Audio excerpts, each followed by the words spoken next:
My name is Sam Fisher. This time, you're going deep undercover. I used to be a hero. Now I'm a wanted man. I used to hunt terrorists. Now I am one. You have a little problem. I used to take orders. Finish your mission. Now I execute them. I've become a double agent. Tom Clancy, Splinter Cell double agent.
目に見えぬ神は生命の摂理を決して曲げぬだろう。だが悪魔ならば。あんた見た目は人間だがその力は人間のものじゃない。まるで魔女。ここにいたのか魔女。誰かの中で蘇ったことを後悔するがいい。これが魔法だ。なんて力を持ってやがる。相当な死の魂を取り込んだと見える。今のお前では奴に勝てん。まだ戦える。死にたくねえよ。それであんた名前は？アリシア。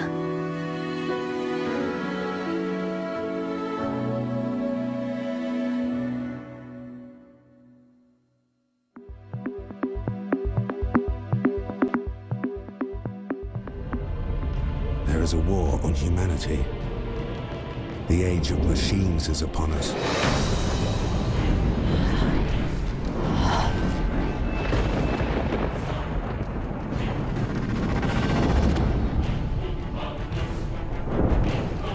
In the battle between man and machine, our destiny depends on a God who is both.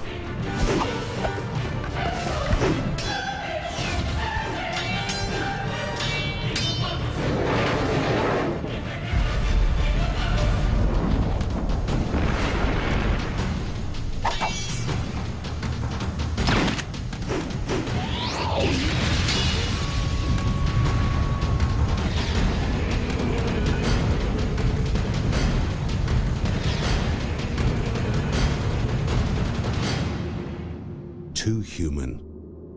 This winter, the action trilogy begins.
weapons in this world.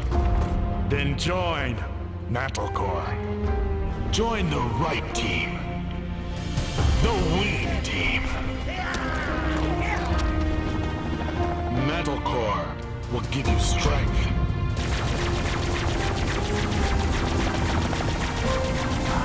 Metalcore will give you the finest weapons ever made. Metalcore will give you the chance to be a hero! A chance to be invincible! Join us and fight the good fight.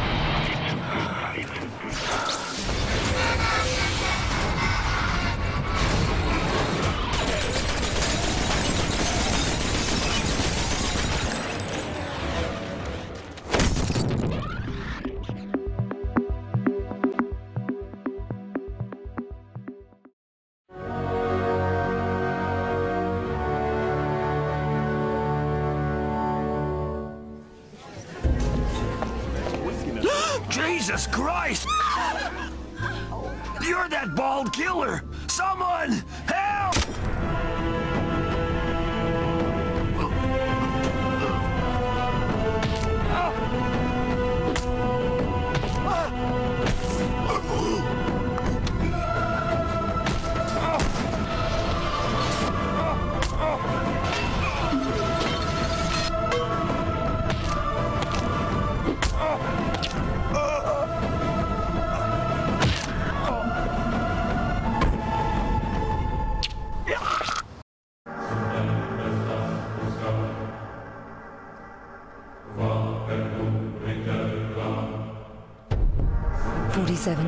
Your likeness has been distributed throughout all the major news wires. Exercise extreme caution.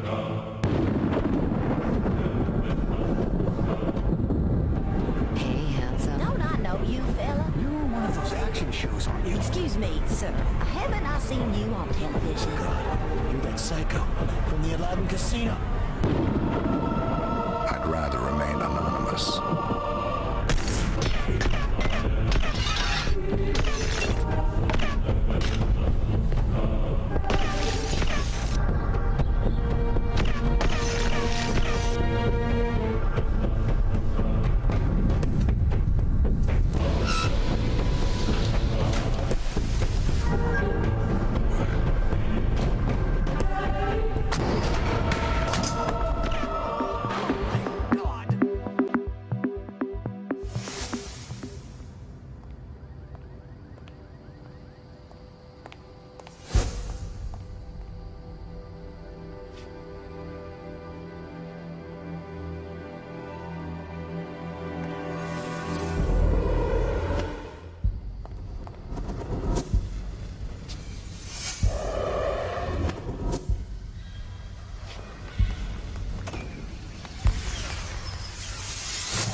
3.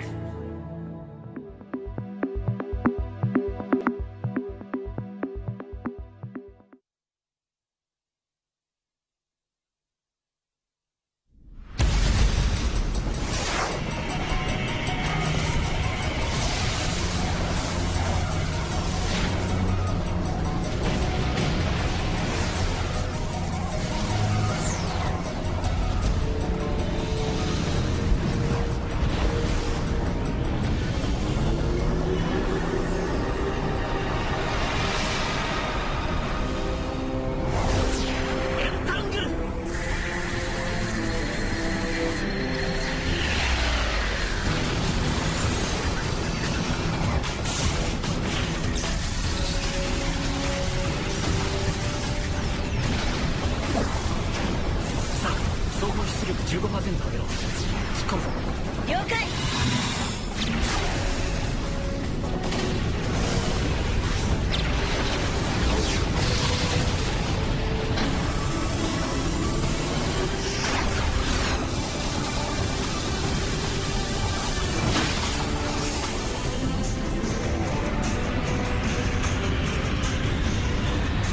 オケアノス救護艦マーリブ左舷武装喪失し交代開始。しかし防衛ラインなんでこんなになるまで敵の接近に気づかなかった。文句は後にしろトガ。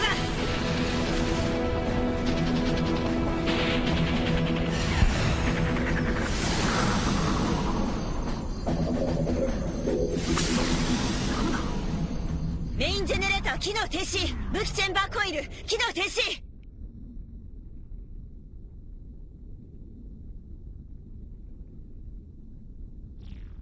機能回復。コロニックアンガー再現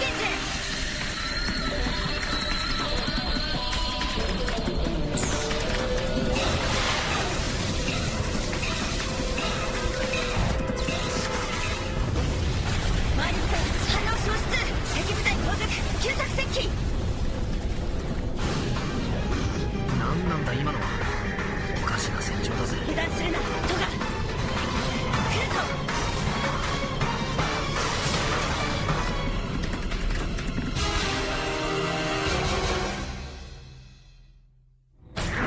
トガ、もし私たちが生き残れたらお前を認めてやる。我が艦はこれより味方勢力圏への移動を開始する。この戦い生き残れる保証はない。了解。任せろ。機体出力低下。センサー機能停止。なんだと。あとは生きるか死ぬかだ。せろ悪運だ。悪い子ゼロペイン。繰り返し見る。近づくなと言っただろ。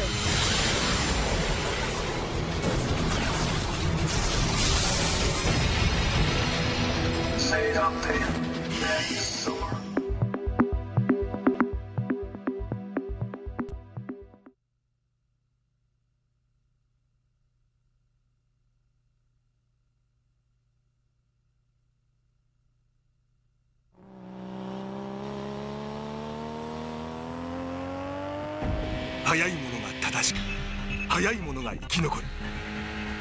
早い者が王となる。首都高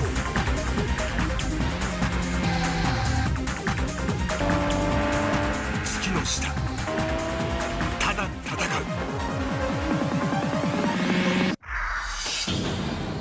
首都高バトル10。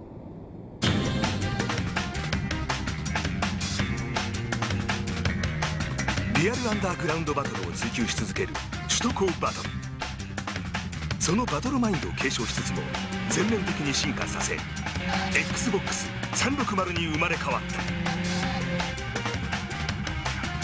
その圧倒的ビジュアルは東京首都高のあらゆる情景、そして隅々のディティールまでを美しくもリアルに描き出す。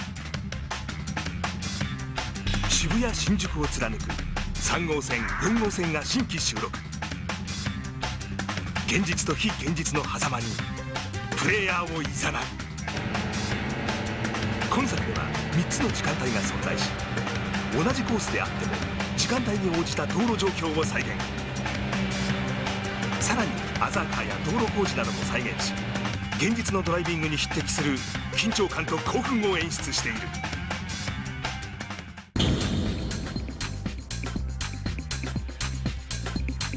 首都高シリーズではおなじみの豊富で自在なエアロパーツ交換は健在。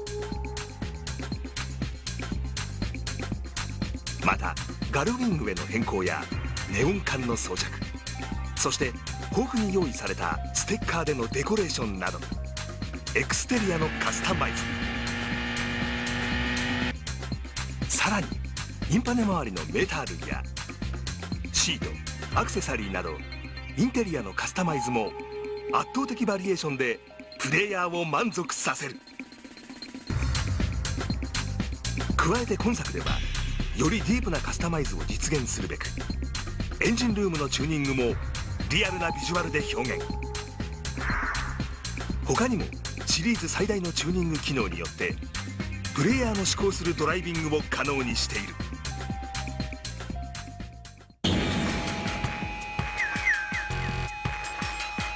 圧倒的なバトルの興奮、それはライバルを見つけパッシングすることで火蓋が切られる。また今作では PA から始まるバトルも存在する。遭遇するライバルは総勢400人。個性を持ったライバルたちとのバトルは実戦さながらに熱が入る。抜きつ抜かれつの激しいバトルで消耗するドライバーの精神力、それを SP という形でパラメータ化し勝敗を争う SP バトルは Xbox360 にも継承。さらにライバルと連続して戦うチェーンバトルやタイムアタックバトル、また1対複数で戦うサバイバルバトルと戦いの興奮は尽きることがない。そして全車種で忠実に再現されたコックピット視線は圧倒的な臨場感をもたらす。もちろん XBOX ライブにも対応。バトルの舞台は全国にまで拡大される。継承と進化、圧倒するために Xbox360 で生まれ変わった。ただ速いものよ、首都高の王となれ。 Xbox360 用レースゲーム首都高バトル10、 2006年7月27日発売。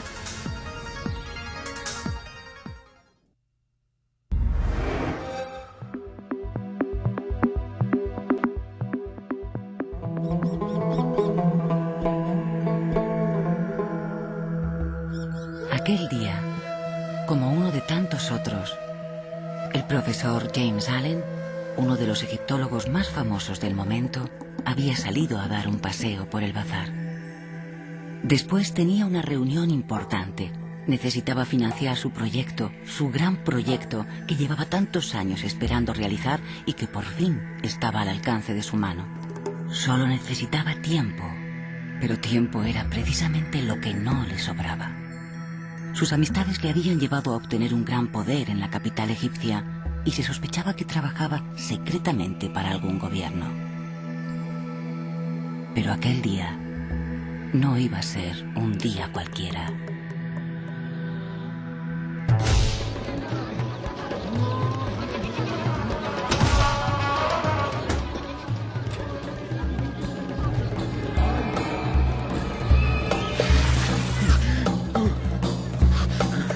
بس فاطمة اليوم واش كديروا ديالها لي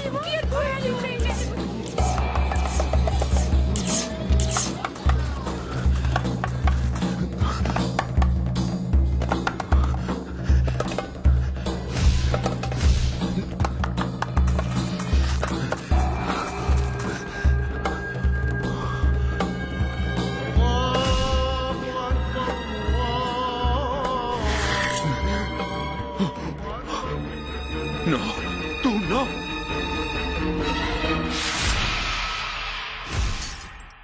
Aquí termina su búsqueda, Mr. Allen. Se le acabó el tiempo.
fans. Welcome to the 2K Sports Network. I'm Kevin Harlan, play-by-play man for the best basketball game anywhere, NBA 2K6.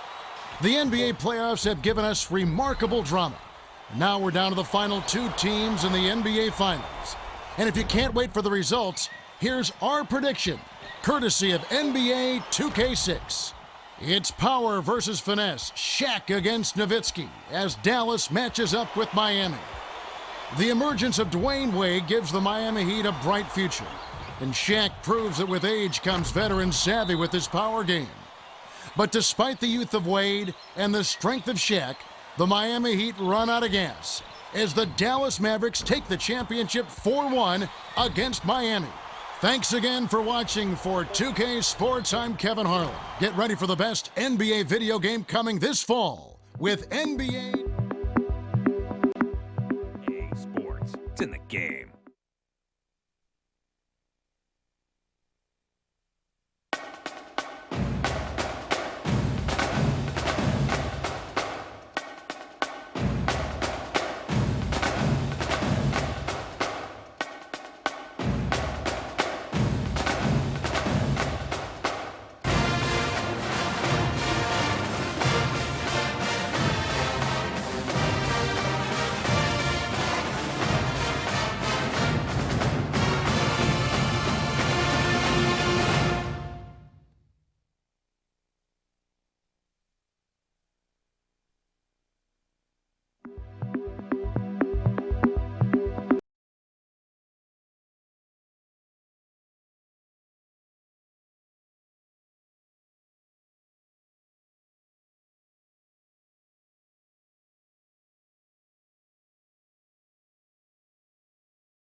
The Bloodsport is back. Midway and Epic Games present Unreal Tournament 2007. Harnessing the incredible power of Unreal Engine 3, the tournament has been transformed. The very latest in next-generation technology results in deadly competition that looks, sounds, and feels like nothing before. Compete in all new arenas with an incredible arsenal of weapons. Unreal Tournament is reborn with new and expanded onslaught warfare. Engage in immense tactical battles using the most advanced vehicular weaponry ever. Massive firepower. Unbelievable carnage. It's kill or be killed in the ultimate Unreal experience. Unreal Tournament 2007.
shield. I am your sword.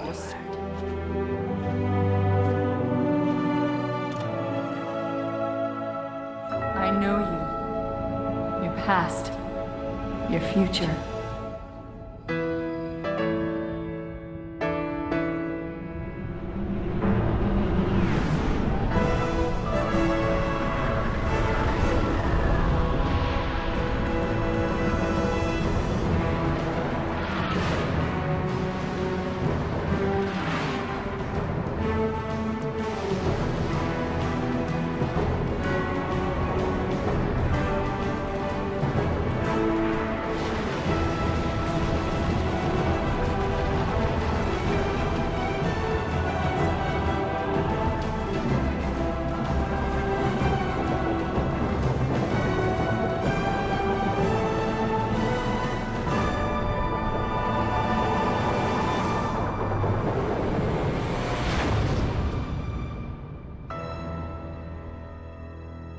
This is the way the world ends.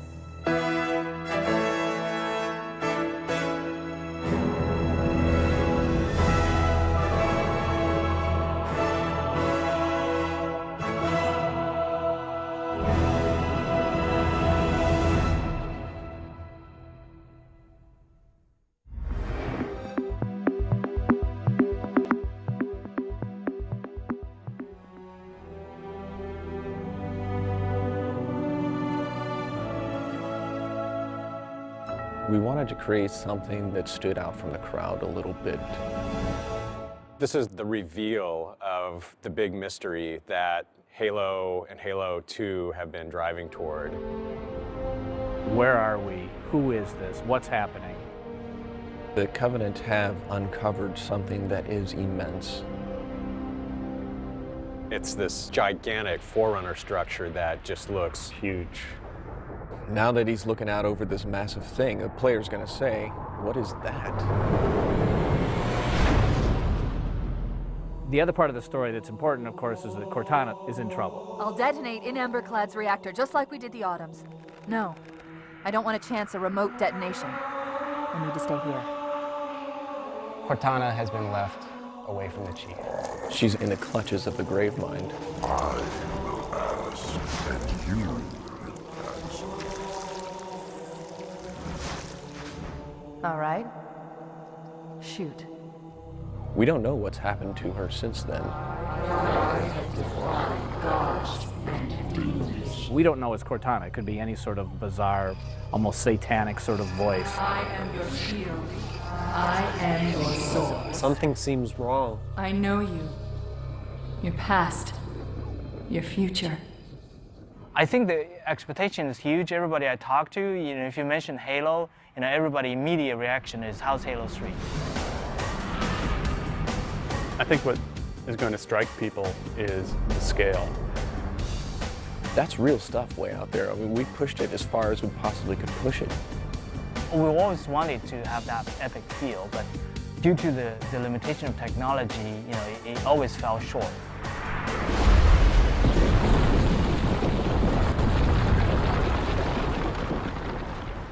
When you're working in high definition, it's a very unforgiving environment. Look at the Master Chief's armor. You see cool things about the Master Chief's armor. You see that he's self-shadowing. You see the textures are very high resolution. There's real-time reflection on his visor. But you look closer, you see he's beat up. He's scratched. He has been through some horrific battle, and we're actually showing that on the Chief this time around. If people show just a pre-rendered movie, then there's always going to be speculation about, well, yeah, sure, your engine's not going to be able to do that. And I think what we're trying to show firmly is that our engine can do the stuff that we say it's going to do, and it's doing it right now. What we're building here is our bar for where we're going to shoot for in real gameplay. It's great. There's 90 guys here. Half of them are artists, half of them are engineers. And it's like oil and water. All the left-brain people and all the right-brain people, and both groups think that they're really the people in charge. Apparently engineering is quite important. Oh, of course, it's a science. I like to draw pretty pictures. So I get to do that, I suppose. It's all about the lighting. It's all about the the additional detail, the bump mapping. I can't remember all their terminologies, and the Hudahada and the triple specular shields and so on and so forth. In Halo 3, you have like entire dynamic range available for you. So things are bright, things are dark. You have the whole contrast there. For example, the sky. It's a new way of doing our sky, like from Halo 2. Every now and then, it'll catch my eye still, and then realizing, wow, I can't believe we're able to pull that off. For the announcement, it's gone really well.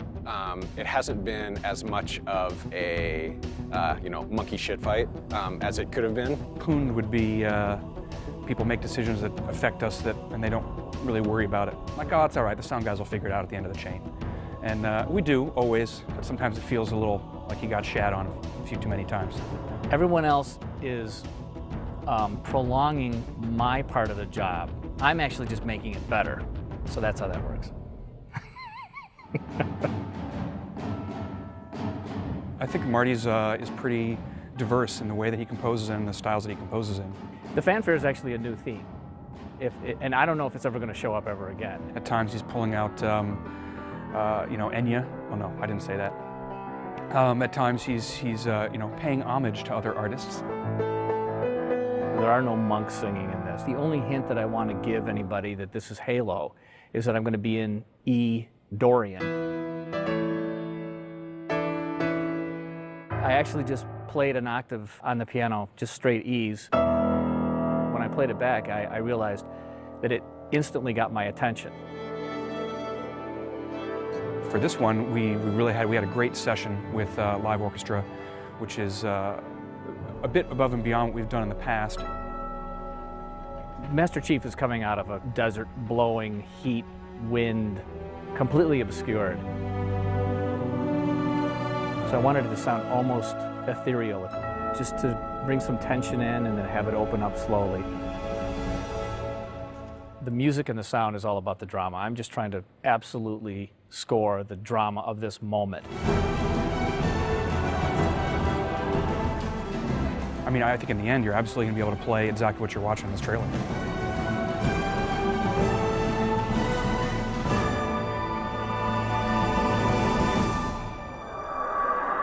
This is Spartan 117. Can anyone hear me? Over. Well, we had such a great ending to Halo 2 where Master Chief said, I want to finish the fight. Master Chief, you mind telling me what you're doing on that ship? Sir, finishing this fight. Which had most Halo players universally screaming and throwing their controllers at their TVs because they didn't get to finish the fight. Well, I didn't say anybody threw their controller. They might have dropped it in amazement. You won't just finish one fight, you'll finish all of the fights that you started in Halo 1.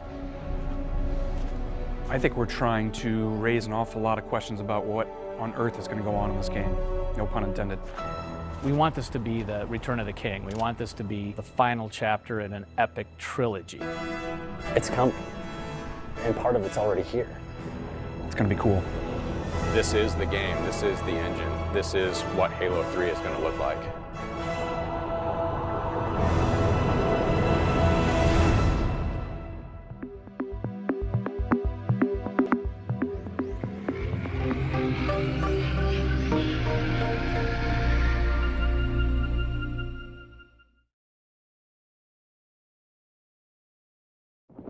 We're coming in low, right under their noses.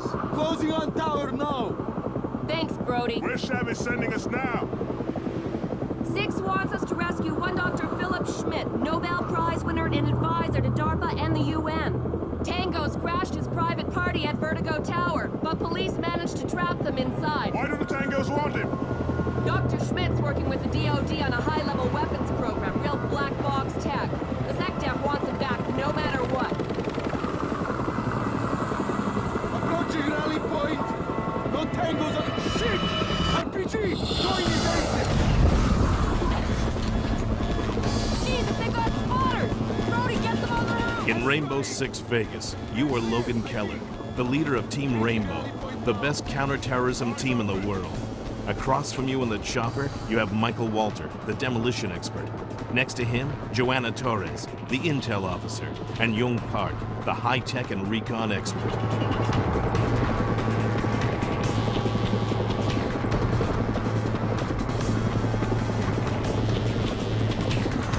You represent the last line of defense for the city and its people. It's up to you and your team to prevent this attack from escalating into global chaos.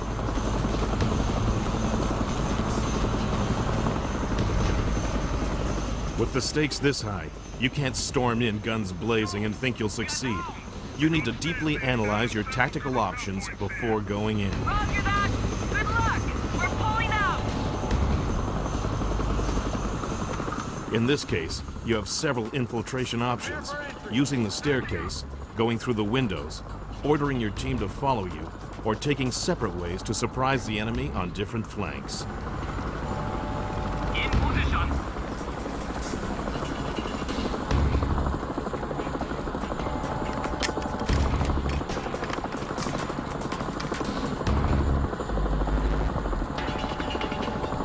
Open and clear. Roger.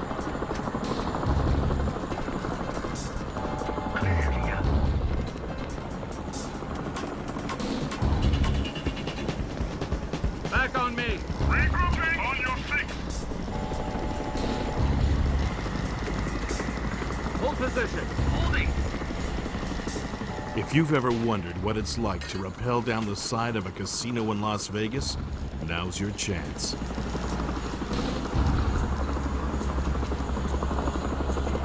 Use the rope. On our way.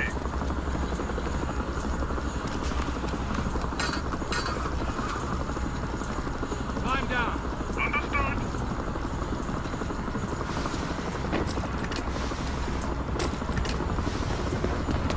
And if that's not enough, you can even rappel head down to come closer to the action without being seen. Got him.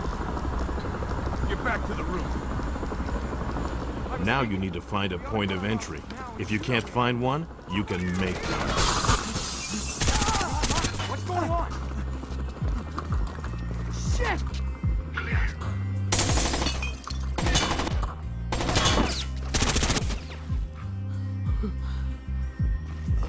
We've got a problem. There's a news chopper breaking the no-fly zone. It's hovering outside the tower and broadcasting the terrorist demands live on WNN. He's got a hostage. Dr. Schmidt? Negative. Switching you to the Joanna is using the picture-in-picture to transfer some intel to help us make the best tactical decisions. Now you have the live feed from the terrorists.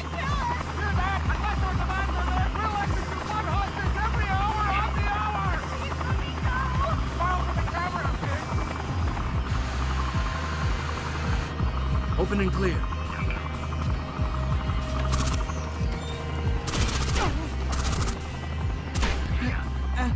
So far, we've seen a perfect example of coordination between the Rainbow Team's members.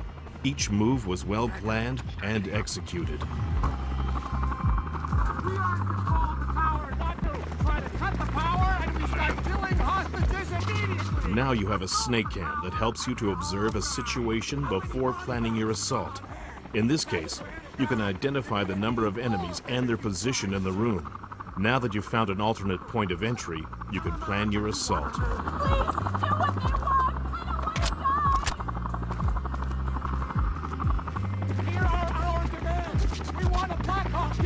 To help, you can use the new tagging system that allows you to prioritize 2 targets for your teammates. Once an enemy has been tagged, you won't have to worry because your teammates will take care of it. Weapons free. Breaching. Now you're ready for the assault.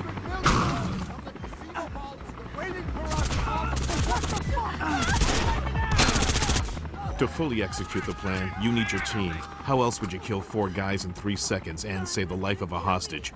This situation was a perfect example of OPA. You observe, you plan, and you complete your assault in the room. Joe, there's a package heading your way, but we may be dealing with explosives down here. Understood. We'll take good care of her. We're getting ready to move on. Once again, you observe a situation. You Plan your next move by sending your team to the door. Prepare for entry. Stacking up. You carry out the assault on the room by throwing a frag grenade. Frag and clear. Frag and clear.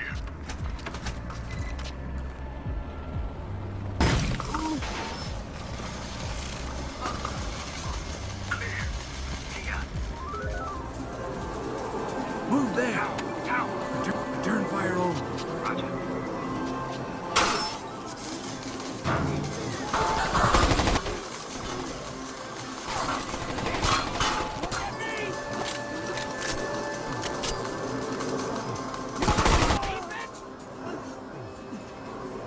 In order to advance through the casino room, we will send our teammates to cover the next point. This will give us enough time to take position and flank the terrorists with our team.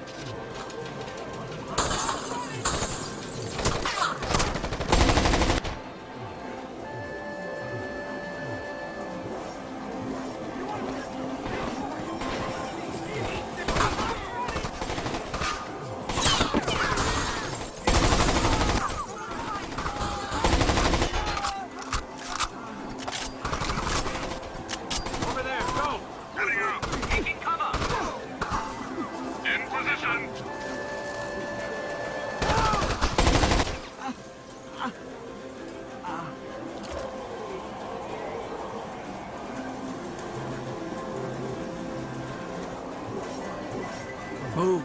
On my way. We're now in good position. The team is covering all the angles needed for us to advance. Thanks to the new interface and the enhanced order system, we're able to make quick decisions based on what the terrorists are doing.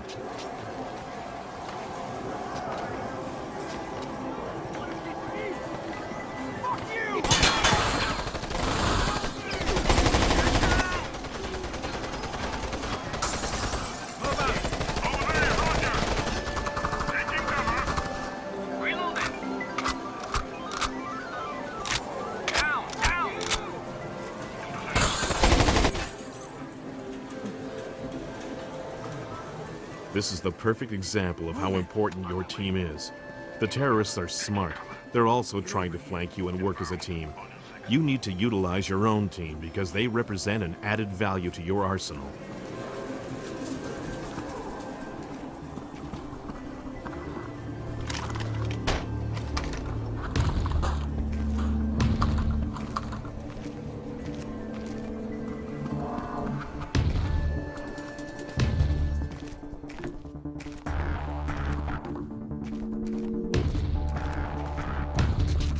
Tell us what we want to know. You don't surrender.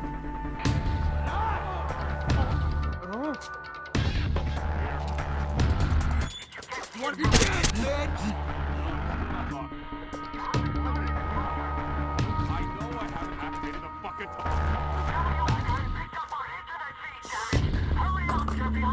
Over there, go. Shit. On my way. Taking care of it. You're making me look bad, Ned. With many hostages in this room, it becomes even more important to observe and plan before waging an assault in the room. We can see that there's another door on the main floor, so our team will stay here while we make our approach from a different angle. We've only killed men so far. I'm guessing you're too much of a gentleman to let a woman die. John, keep count for me. You have 60 seconds, Doctor. You'll kill her anyway. Only if you force me to.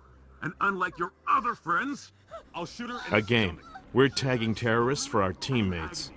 45 seconds. Please, Phil, don't let him do this. Liz, I'm sorry, but if you understood what my weapon does, you wouldn't want... Damn it, Phil! Go! You're just gonna let her die? Fucking help her! Give them what they want! In this case, our team will come down the stairs to create a diversion, and we'll attack the terrorists from behind. Shit for you!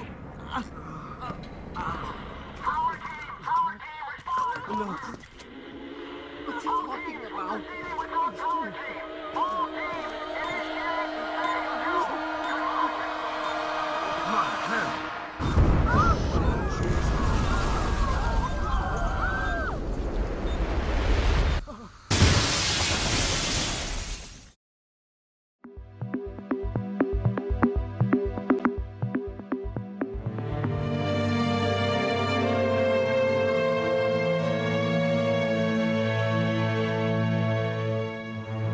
5 of us started out in what you call the demo scene in Denmark. This is young kids doing reverse engineering, doing swapping disks at that point. They just wanted to do games, and you couldn't do that in Denmark in mid-80s, so they drifted somehow, west over. It's ended up in UK, ended up in North America, and 10 years later they came back to Copenhagen. We decided to set up a company. Most of the publishers were pretty interested in what we were doing. It was at that point a very preliminary Hitman character.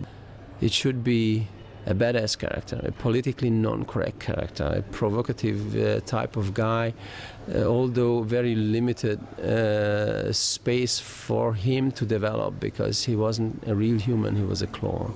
And these guys at some point team up to create this perfect human being using their own genes. Hitman starting out with the patricide. Hitman is killing his fathers basically.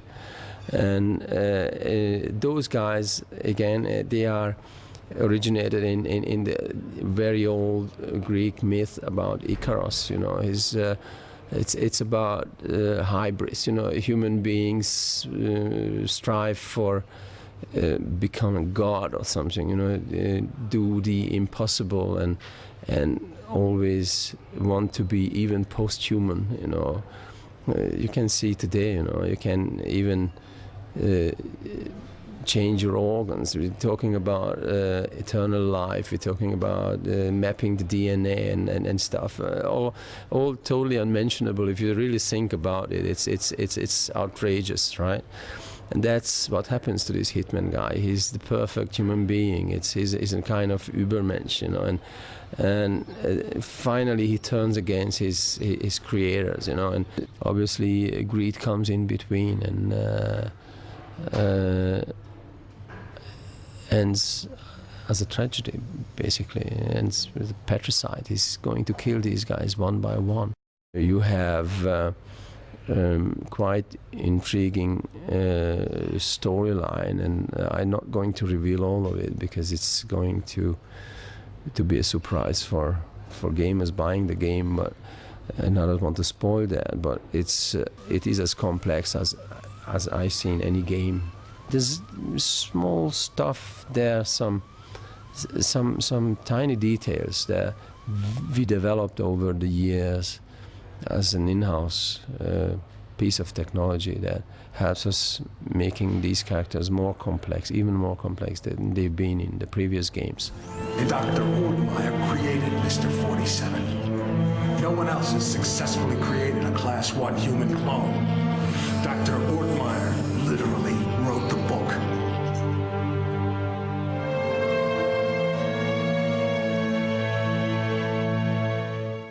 Our goal was to, when you grab the controller or keyboard, whatever, and played the game, everything had to feel new. Like it had to feel 100% like this is a new Hitman game. So we, first of all, we changed the control system to have a more elaborate camera control system that is more free, which gives you, since it's a very cinematic game, gives you a lot of possibility of staging your hits and all that, and seeing it from different angles instead of having a stick cam that we had previously. We also developed a new engine, not a patched up previous engine, but a new render engine that now on platforms that supports all kinds of shader models and whatever. We even have these shader models hacked in on PS2. And we have a new script engine, and we have new AI behavior totally made up from the bottom. And all that makes what was the tools that we needed to make the coherent gameplay that we wanted. Like, we have so many new features that if everything was sort of anarchistically implemented, then it would just become too confusing from the player perspective. So things we did to make sure that this wouldn't happen was, like, we had this immensely thorough design document that explained in detail every level, everything, how it had to be implemented, and we've made this very, very elaborate training level. We did some training levels on previous games, but they were like, take this, play around with it, and see if you can figure it out. But right now we have like a linear, very opposite to the game, a very linear progressing level, which is entertaining and very nicely looking, that takes you through all the things that you can do in the game. So when you start the first actual open-ended level, you'll have this huge set of tricks that you can play around with and figure out how it actually works when you're not doing it in a controlled environment. There is an enormous amount of details put into the game, both in graphics and in gameplay. I mean, the gameplay programmers and the scripters have put in lots of extra little details in how the NPCs react to certain things that happens on the level, or they will do things on their own. I mean, the whole if you just stand still in Hitman and look on the map, you'll see that all the characters are actually moving about, even though you're on a totally different location in the level. So they will do whatever they do, regardless of you being there or not. The thing is that since we changed a lot of our core technology, it has freed up actually freed up some room for the script and for the AI, which has enabled us to do more on the same platforms, to push both the PS2 and the Xbox even more to the limit of what they can do. We provide something that on the surface might look easy, but in reality might not be. So it's very much up to the player how they want to go about fulfilling the mission, accomplishing the mission. The open-ended part of the gameplay is that once you start out, you're not forced to enter through the front door or sneak around back. You can decide what you want to do. You can hang back for a while, just try to get your bearings, try to figure out what's actually going on in this area, what are people doing. The player can then decide, oh, I want to play Hitman as the guy who walks boldly in through the front door and waves hi to the bellboy and goes on. Nobody sees anything. In a moment I'll be walking right back out. Nobody notices anything. Or I say, well, this guy in here, he's really nasty character. He deserves to be put down, and I'm gonna kick in the front door, guns blazing. The feeling you get when you play the game, that when you're walking through the level, you shouldn't be in situations where all of a sudden 10 guards come rushing at you, guns blazing, and you say, why did that happen? This time around, it's much better in that regard, that you go somewhere where you're not supposed to be, people come say, hey, you get out of here, or you'll find clues in how other characters on the level behave, what they do, where you can go, what you can do, and put in a lot more of these hints.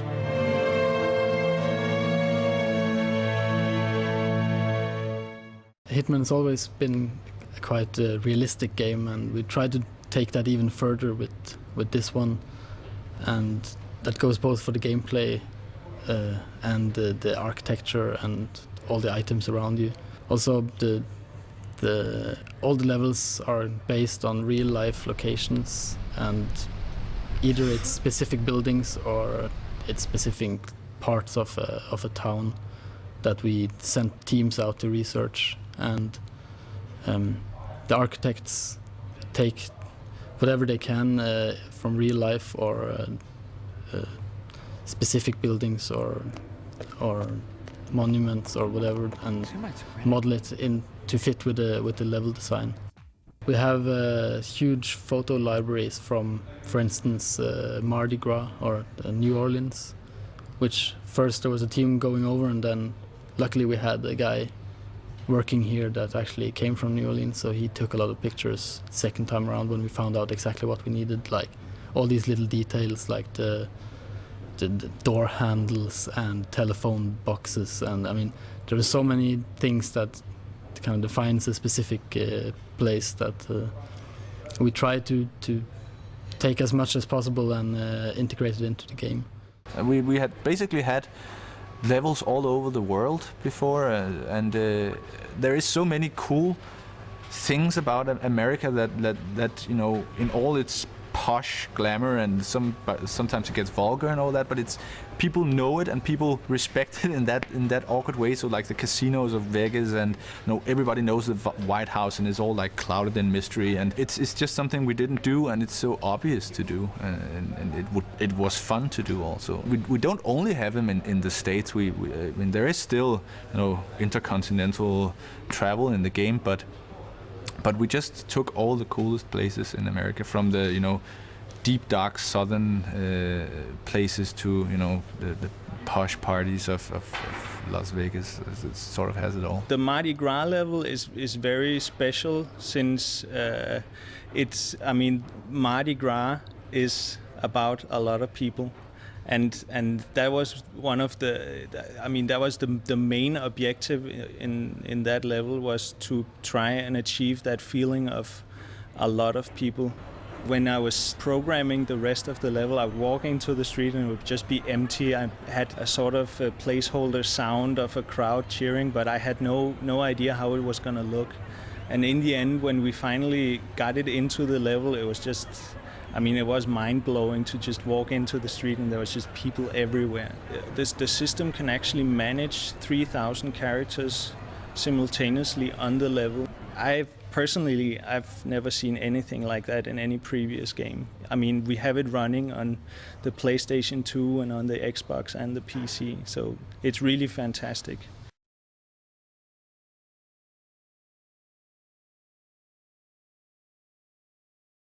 We have, it's a little bit of a cliche, but it always works pretty well. But we have the hunter become the hunted. So we have this semi-failed clone who is like tracking down hitmen all throughout the storyline, and who he, of course, will have a confrontation with at some point.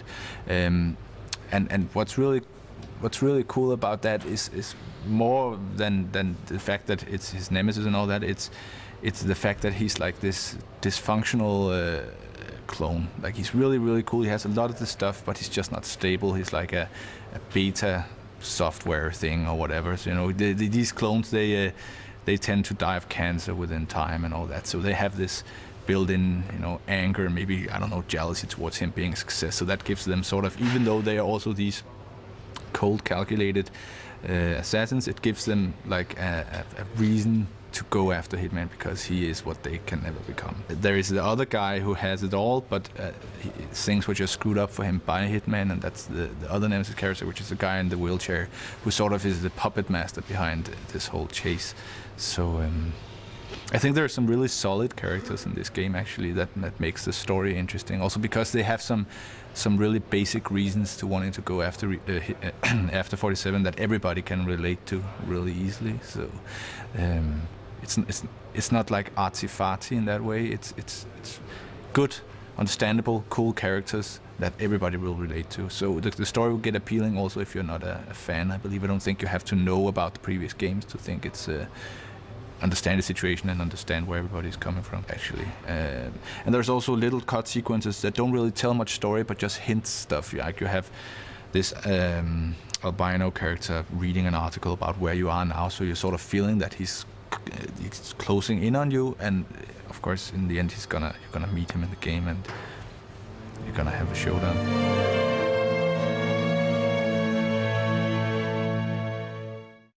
It's a completely new aspect to the Hitman game, that you actually you gain notoriety as you play through the different levels. So it's based on how much you're seen by other actors, if there are any witnesses seeing you do nasty stuff, and if you get caught on security cameras and things like that. So basically your notoriety will be built up if in those cases where there are witnesses and things like that, and then it changes the behavior of characters on the rest of the levels. So for instance, if your notoriety goes up, then the civilians will begin recognizing you if they get a good look at you and things like that. So it'll make the rest of the game more difficult if you get seen too much. Jesus Christ! You're that bald killer! Police! Someone! There are a number of ways to bribe your way out of the notoriety. So you can bribe the witnesses to get rid of them, and you can bribe police officers, and you can actually also more or less buy a whole new identity, which will more or less just clear your whole notoriety. But also, and more importantly, you can use them for upgrading your weapons. So you can actually buy upgrades for a range of weapons where you can get bigger silencers, you can get a bigger scope on your sniper rifle, and you can get larger clips with ammunition and armor-piercing ammunition. But also there's a number of special items, so you can actually upgrade your lockpick, so you can get a lockpick that works even faster. And so there's a lot of items that you can actually and upgrades for the weapons that you can use your money.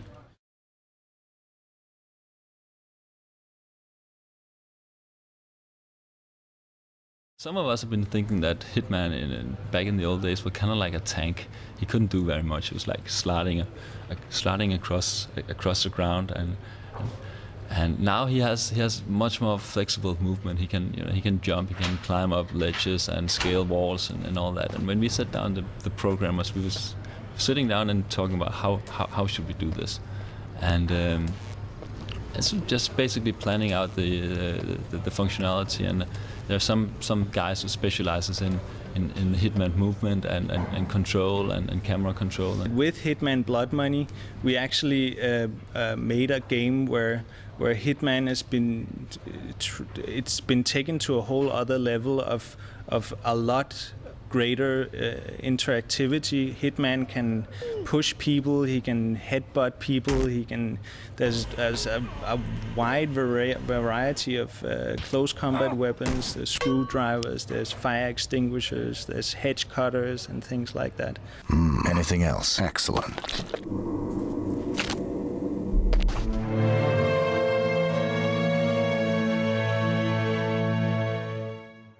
I would personally like to have those flaws, introduced for this character. He's far too perfect. Maybe, nobody's that perfect. So I obviously looking for some space where you can expose some weak spots. But good question. Would you make him fall in love, or would you do that?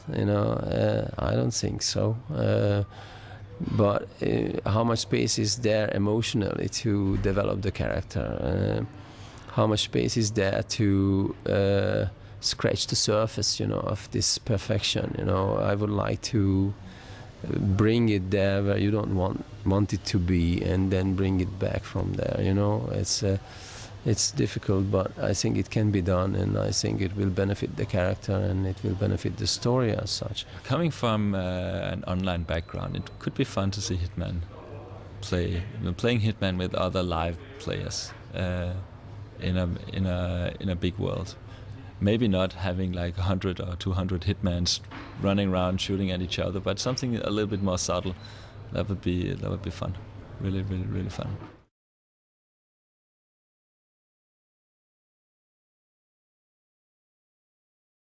My favorite, I guess it differs depending on what you look at, but technologically my favorite bit is that in this whole next-gen era and stuff, that we managed to make a crowd system on a PlayStation 2. That's something that, that was ambitious when we decided to do it, and we thought that we would probably have to cut a gazillion corners, but having it end up like it did, like actually having hundreds of characters walking around on the PlayStation, that's way crazier than I ever imagined it would be. So that I really dig, and I'm really proud of. And then I really like the level that takes place in where there's this heaven and hell decadent theme. Just going around there, and there is the karaoke, and there is the hell thing with all the ghosts and crowds again and all that. I just think it has an awesome feel. The suburbia level is actually quite fun, since we have a clown that's been invited to a birthday party, and he has a slight problem with alcohol, so he walks around in this mafioso home and with the FBI agents and takes a little sip out of the bottle once in a while, and then he blows up the balloons and the stuffed animals and things like that. And he's quite funny. I mean, since there aren't really that much going on, he's actually walking around trying to entertain the FBI agents who are just calm and doesn't notice him, but he just keeps on trucking. There was also some Easter eggs involving dancing. You can actually get Hitman to do a dance, which is actually relatively easy to find for if someone's going looking for it. It basically involves standing still in a certain area where there is a party going on.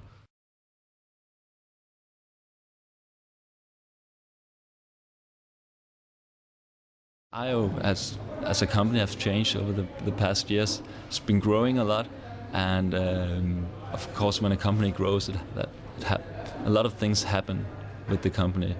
It was sold to Eidos as well, and that may have changed a little bit in the culture of the company as well. So, but I would say that it's a very friendly company, a very good atmosphere. We are just a bunch of kids playing around with computer games really here.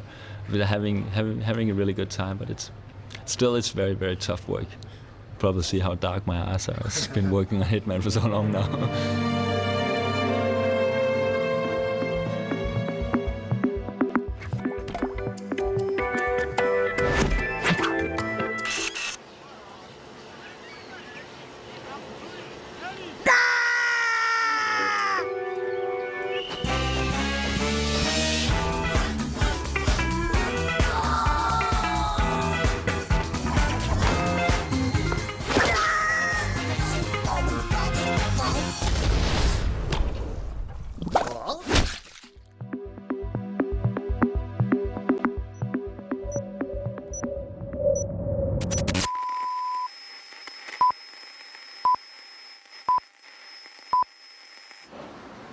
Hi everybody and welcome to E3. Unfortunately it was impossible for me to be with you here in Los Angeles. As you know, we are working very hard on Rayman 4. It's quite a big and very important project. But I decided to take a few seconds to present you the story, the characters, and all the new features that will be in Rayman 4. First of all, the big feature will be the fact that you got this...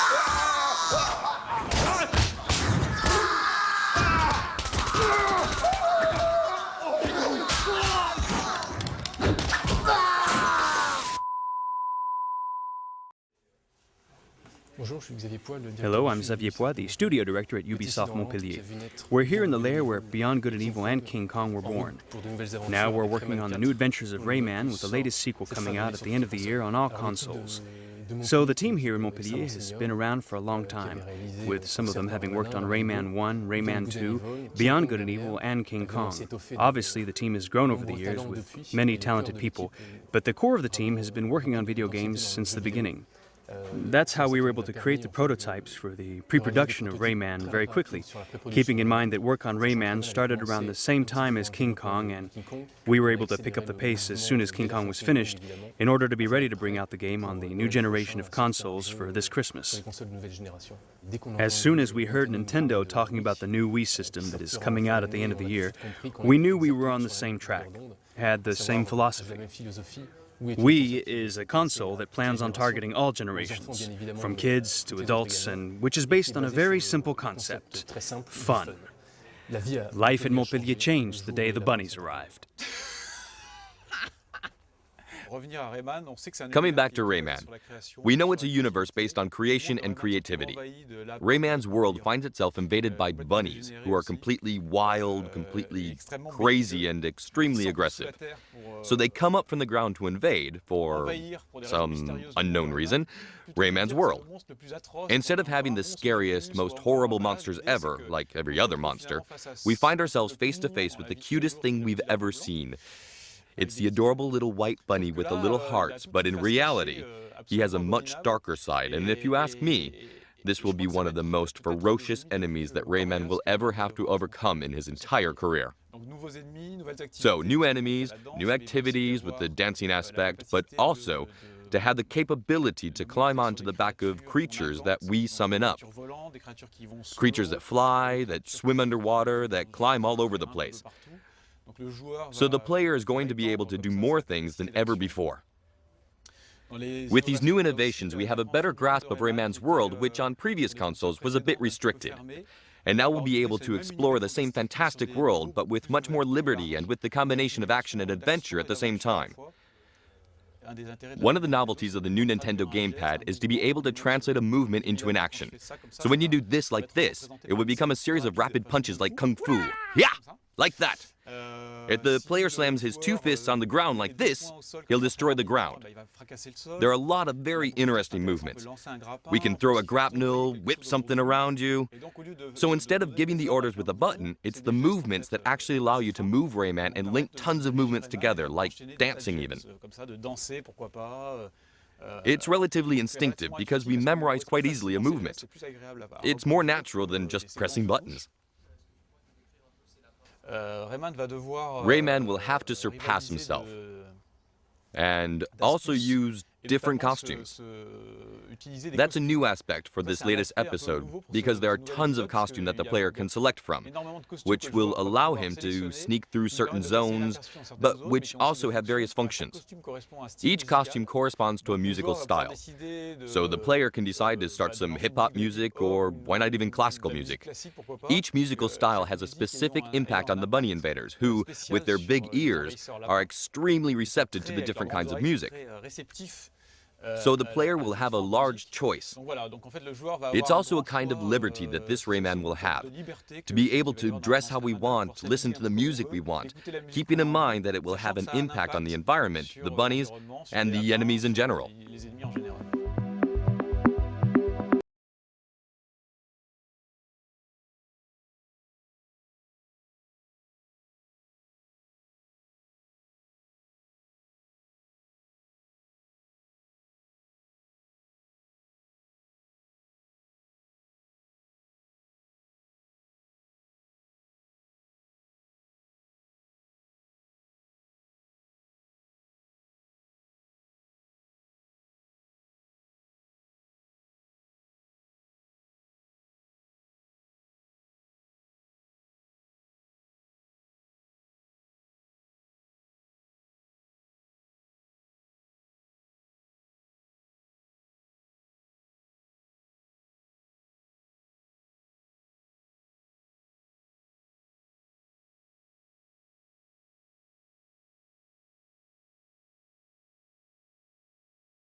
Net.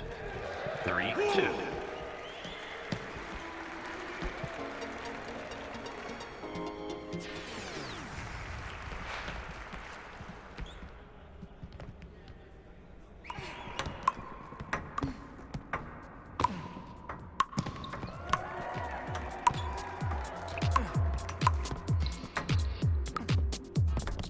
Net. 3-2.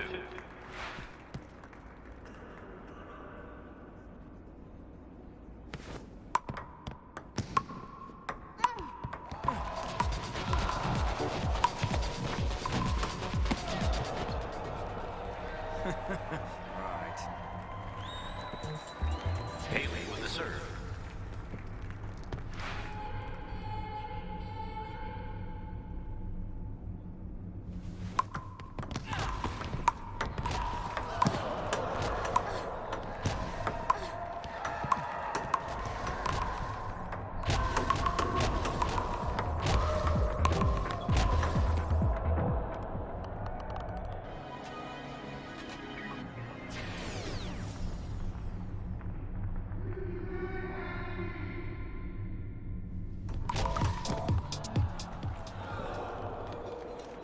Advantage USA.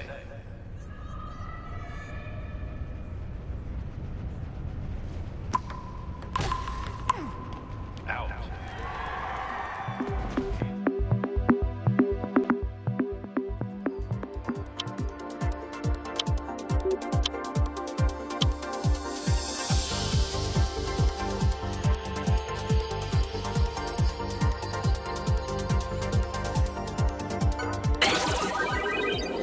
Super speed.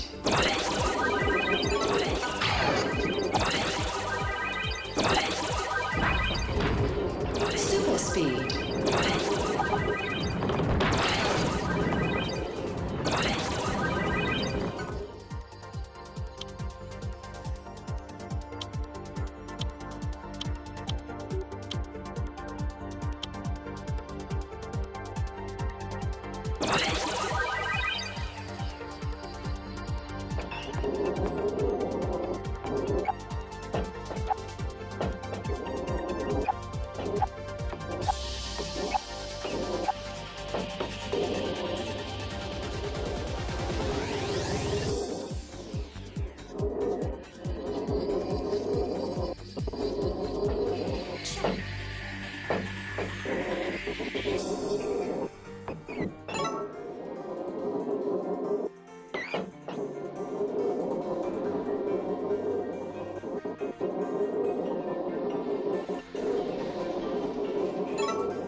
Squad leader to all units. Let's get this show on the road.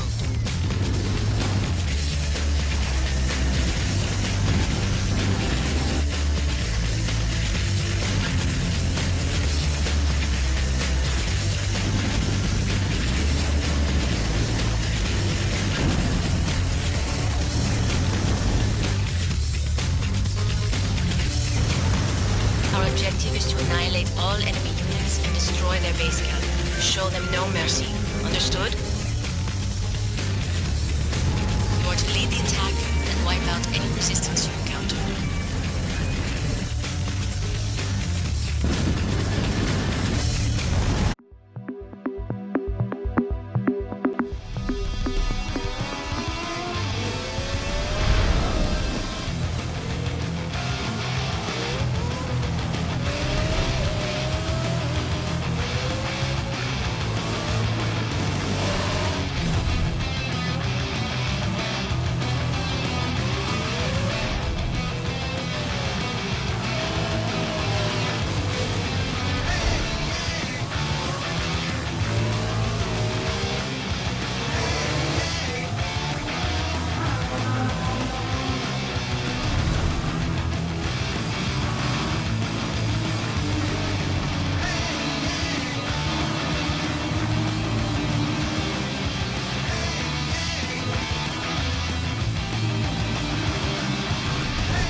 That bell means it's time to start this fight.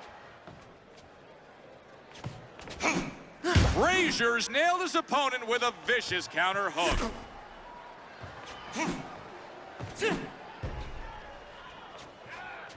Muhammad Ali's down. That punch put him on the canvas. Listen to the crowd react.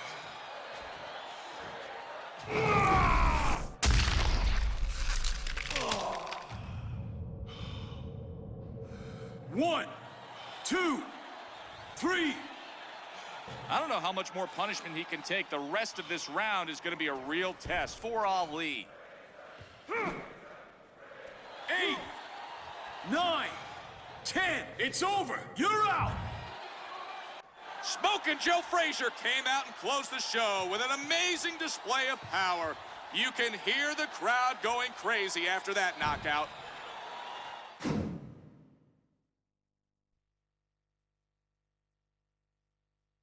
Before that room turns dark.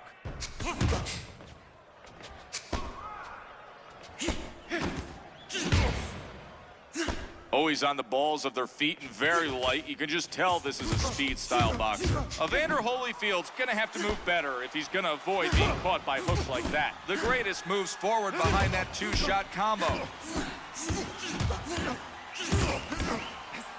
Crisp, clean counter punch from Ali. Holyfield's lit up by that great counter hook. Nice shot. He sits back, picks his spot, and unloads. I like the way he's able to make his opponent miss, but he's got to sharpen up on following through. Together, pal. Get that bulging eye back under control. That's what I like to see. Let's think about how we can take the next round, too. I want you moving around. Use every inch of this ring. Throw the jab. Keep it in this guy's face. And don't let him get a setup for anything. He's going to want to try to muscle up on us, so don't get inside. Quick combinations from the outside and circle around his power. 2 punches seem to have got to him. He's pounded hard by a devastating haymaker. It sends him to the floor. What a shot!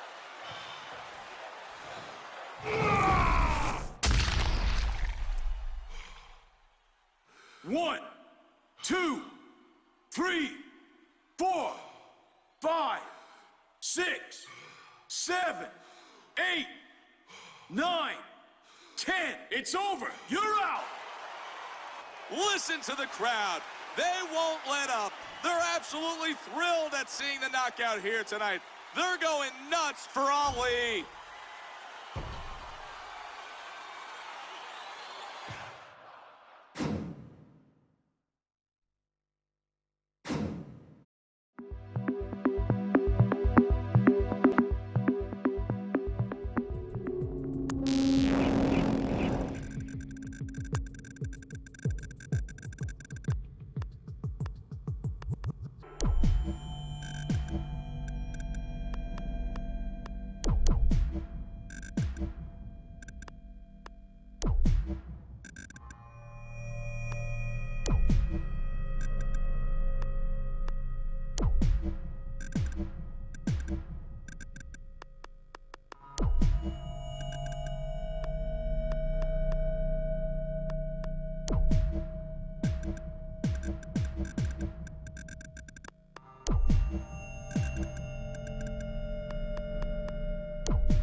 You're tied for the lead!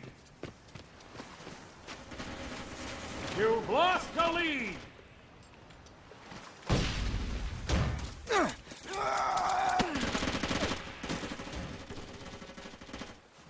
One minute remaining!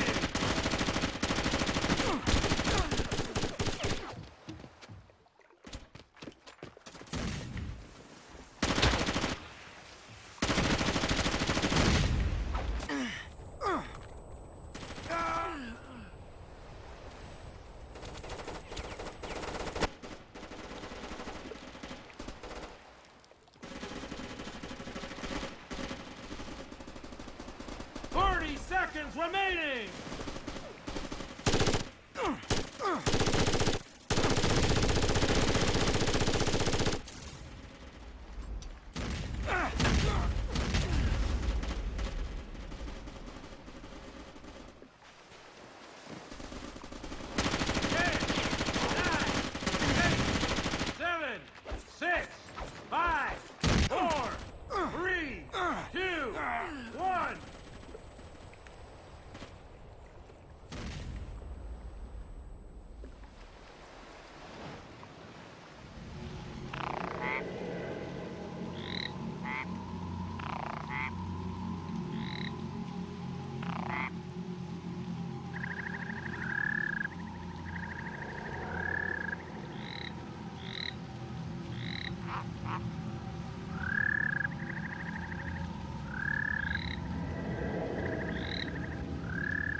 Chaos!